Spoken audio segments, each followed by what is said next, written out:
sebuah channel Katolik, Dunia Katolik, berkata, Beberapa orang yang mengklaim dirinya reformator Protestan menunjukkan ciri-ciri yang bisa dikaitkan dengan kepemimpinan kultus. Mereka menolak otoritas gereja yang telah berakar sejak zaman para rasul dan menggantikannya dengan ajaran pribadi yang harus diterima tanpa pertanyaan. Beberapa di antaranya bahkan menindas perbedaan pendapat, mengecam siapapun yang menolak doktrin mereka, dan menciptakan pengikut yang fanatik. Dengan menolak tradisi apostolik dan mengandalkan tafsiran subjektif, mereka justru membangun sistem otoritas yang berpusat pada diri mereka sendiri. What? Bro, what are you talking about, man? Di dalam video ini, saya akan membongkar propaganda dan sekaligus membuktikan Katolikisme Romawi sebuah kultus berdasarkan ciri-ciri yang dijelaskan oleh channel Katolik, The World of Catholic atau Dunia Katolik. Indah, jika Anda seorang Katolik, tolong saksikan video ini sampai selesai agar Anda tidak salah paham.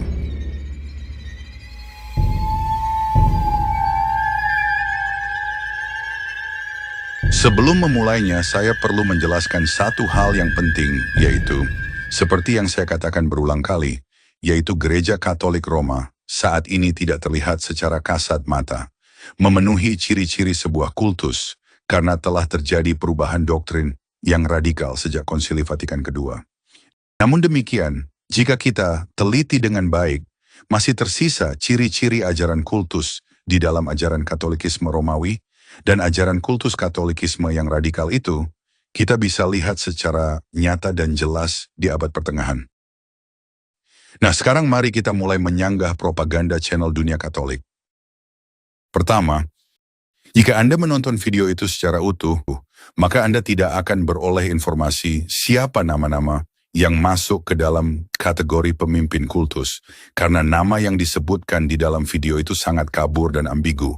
Misalnya penyebutan beberapa reformator Protestan, mereka pendeta Protestan, dan lain-lain istilah. Di dalam teknik propaganda ini disebut sebagai generalisasi, yaitu menggunakan kata-kata atau frasa yang kabur atau ambigu, tanpa memberikan informasi yang spesifik atau dapat diverifikasi kebenarannya. Sehingga penonton video itu hanya mengasumsikan semua Protestan masuk dalam ciri-ciri pemimpin kultus. Padahal apakah semua reformator dan pemimpin Protestan adalah pemimpin kultus? Sebagai buktinya, mari kita dengar tuduhan-tuduhan generalisasi berikut ini. Mari kita telah lebih dalam tuduhan ini dan melihat apakah justru merekalah yang lebih dekat dengan ciri-ciri pemimpin kultus. Beberapa orang yang mengklaim dirinya reformator Protestan menunjukkan ciri-ciri yang bisa dikaitkan dengan kepemimpinan kultus. Pemimpin seringkali mengubah aturan atau ajaran sesuai keinginannya tanpa konsistensi yang jelas. Meskipun mengklaim kebenaran mutlak, mereka bisa menyimpang dari ajaran awal tanpa mempertanggungjawabkan perubahan tersebut. Banyak pendeta dalam berbagai denominasi Protestan menunjukkan reaksi emosional atau bahkan agresif ketika jemaatnya berpindah ke denominasi lain. Nah, jika Anda menonton video itu secara utuh, dan Anda ditanya, siapa nama orang atau gereja yang masuk dalam kualifikasi seorang pemimpin kultus, maka secara pasti Anda tidak dapat menyebutkan satu nama atau satu nama gereja pun yang masuk dalam ciri-ciri sebagai pemimpin kultus, kecuali Anda akan berkata bahwa semua pemimpin Protestan adalah pemimpin kultus. Bahkan saat channel ini menyebut denominasi Pantekosta dan Karismatik, channel ini juga tidak menyebutkan nama orang dan gerejanya. Dan ini ironisnya, yaitu saat channel Katolik ini menyebut Saksi Yehua, Mormon, dan Advent, admin channel ini menyebutnya sebagai sekte Protestan. Padahal jika kita lihat pengakuan situs resmi Saksi Yehua, mereka tidak mengaku seprotestan. Demikian juga dengan gereja Mormon tidak mengaku sebagai Protestan. Dan untuk Advent saya tidak tahu, tetapi mungkin mengaku sebagai Protestan. Dan perlu Anda ketahui bahwa saksi-saksi Yehua dan gereja Mormon oleh para ahli kultus masuk ke dalam kategori grup kultus, sehingga secara langsung channel Dunia Katolik telah mengkategorikan semua Protestan, juga termasuk kultus dengan teknik generalisasinya. Kedua, mengapa channel Dunia Katolik memanfaatkan teknik generalisasi? Teknik generalisasi biasanya digunakan oleh grup kultus untuk membentuk anggotanya agar memiliki pola pikir hitam putih dan mentalitas kita versus mereka.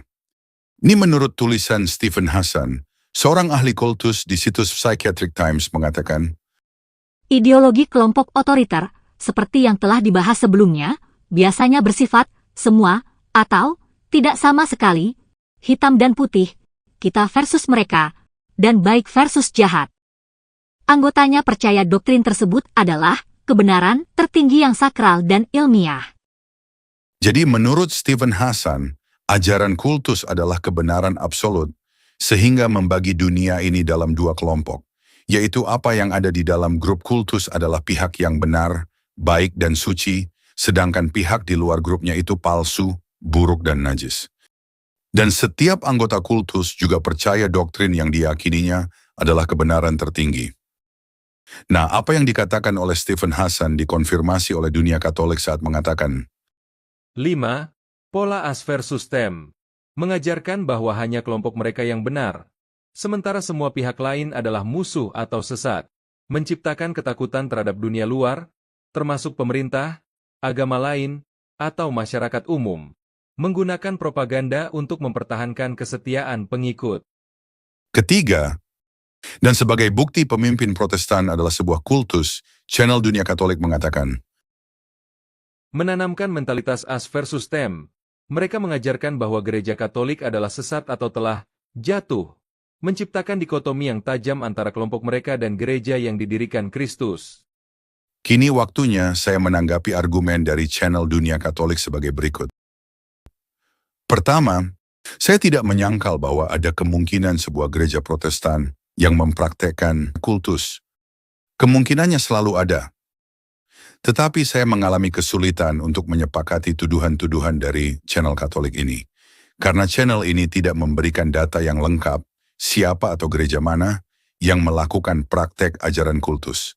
Misalnya, saat channel Katolik mengatakan, Dogmatisme pribadi. Meskipun mereka mengklaim kembali ke kitab suci, dalam praktiknya, mereka justru menggantikan otoritas apostolik dengan otoritas pribadi mereka sendiri. Mengubah ajaran sesuai keinginan mereka. nah tentunya saya bertanya-tanya, siapakah mereka yang dimaksud di sini yang mengaku kembali ke kitab suci, tetapi prakteknya menggantikan otoritas apostolik dengan otoritas pribadi mereka sendiri? Jadi agar saya bisa menyanggah, tolong channel dunia Katolik memberikan data-data yang lengkap. Jangan gunakan teknik propaganda generalisasi untuk menyesatkan orang. Dan misalnya, jika yang dimaksud oleh channel dunia Katolik adalah Martin Luther atau John Calvin, maka channel itu telah keliru jika menuduh doktrin yang mereka ajarkan bersumber dari ajaran pribadi mereka karena menolak otoritas apostolik. Mereka mengakui otoritas apostolik, karena itu mereka mengakui doktrin yang dihasilkan oleh konsili Nicea sampai pada konsili Kartago, misalnya doktrin hasil konsili seperti Tritunggal, keilahian Kristus, dan lain-lainnya diakui. Dan jika doktrin yang mereka ajarkan dituduh adalah ajaran pribadi mereka, maka ini juga kurang tepat karena setiap jemaat bisa menguji pengajaran para reformator itu dengan bebas, sesuai dengan Alkitab. Yang mereka tolak adalah otoritas Gereja Katolik Roma, bukan otoritas apostolik. Jadi sebetulnya, argumen channel dunia Katolik hanya sebuah opini pribadi yang tidak memiliki dasar. Kedua, tahukah Anda bahwa apa yang dijelaskan oleh channel dunia Katolik tentang ciri-ciri sebuah kultus telah memasukkan Gereja Katolik Roma sebagai sebuah kultus tanpa channel Katolik menyadarinya? Tentunya, tim channel dunia Katolik tidak menyadarinya karena, pertama, tim channel Katolik ini tidak pernah diajarkan untuk mengkritisi ajaran yang diterimanya. Karena anggota kultus mempercayai ajaran yang diterimanya adalah kebenaran yang tertinggi dan sejati. Setiap pengikut kultus ahli mengkritisi ajaran orang lain, tetapi tidak diperbolehkan mengkritisi ajarannya sendiri. Ini kata Stephen Hassan. Pertanyaan kritis tentang pemimpin, doktrin, atau kebijakan organisasi dihindari atau dilarang. Analisis rasional, pemikiran kritis, dan bahkan kritik konstruktif dianggap salah. Ketika anggota mengungkapkannya, hal itu dibalikan kepada mereka sebagai kelemahan karakter dan kurangnya pengabdian. Semua kelompok lain dan sistem kepercayaan mereka tidak sah, jahat, atau, paling tidak berguna. Kedua, oleh karena channel Katolik itu menganggap ajaran gerejanya yang tertinggi dan yang sejati, maka ia tidak memasukkan ajaran gereja Katolik yang diyakininya itu masuk ke dalam kategori ciri-ciri sebuah kultus. Malahan sebaliknya, channel Katolik itu membandingkan ajaran Katolik yang diyakininya sejati itu dengan memasukkan para reformator Protestan yang menolak otoritas gereja. Dan jika Anda kurang memahami apa yang saya coba jelaskan, perhatikan contoh berikut saat channel Katolik ini berkata, Beberapa orang yang mengklaim dirinya reformator Protestan menunjukkan ciri-ciri yang bisa dikaitkan dengan kepemimpinan kultus. Mereka menolak otoritas gereja yang telah berakar sejak zaman para rasul dan menggantikannya dengan ajaran pribadi yang harus diterima tanpa pertanyaan. Sudahkah Anda melihat kesalahan dari channel Katolik itu? Yaitu ia membandingkan para reformator yang menolak otoritas gereja. Tentunya, yang dimaksud dengan gereja di sini adalah Gereja Katolik Roma. Jadi menurut channel Katolik, para reformator itu menolak otoritas gereja Katolik dan telah membuat ajaran pribadi yang harus diterima tanpa boleh dipertanyakan keabsahannya. Inilah yang saya maksud, yaitu channel Katolik membandingkan para reformator yang dinilai salah dengan gereja Katolik yang dinilai benar. Padahal jika ingin sah menentukan pihak mana yang masuk dalam pemimpin kultus, maka yang perlu dilakukan adalah para reformator dimasukkan ke dalam kategori ciri-ciri kultus.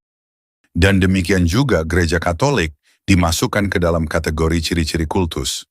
Jadi masing-masing kelompok dikategorikan secara adil masuk ke dalam ciri-ciri kultus. Dan sayangnya, channel itu tidak memasukkan masing-masing pihak ke dalam kategori kultus, tetapi hanya para reformator yang dimasukkan kategori kultus dan membandingkan para reformator yang dianggap kultus dengan gereja Katolik yang dianggap bukan kultus. Dan perlu diingat bahwa apa yang disampaikannya memiliki setengah kebenaran, yaitu adalah benar para reformator menolak otoritas gereja. Tetapi jika dikatakan ajaran gereja Katolik yang telah berakar sampai zaman para rasul adalah dusta. Karena pemicu utama terjadinya reformasi adalah penjualan indulgensi atas restu gereja Roma waktu itu.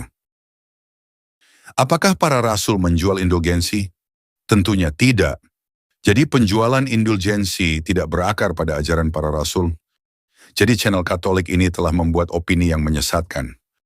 Nah, poin ketiga, sekarang waktunya memasukkan ajaran gereja Katolik ke dalam kategori kultus yang dibuat oleh channel Dunia Katolik dan membandingkannya dengan ajaran dan klaim-klaim para reformator seperti Martin Luther, John Calvin, dan lainnya.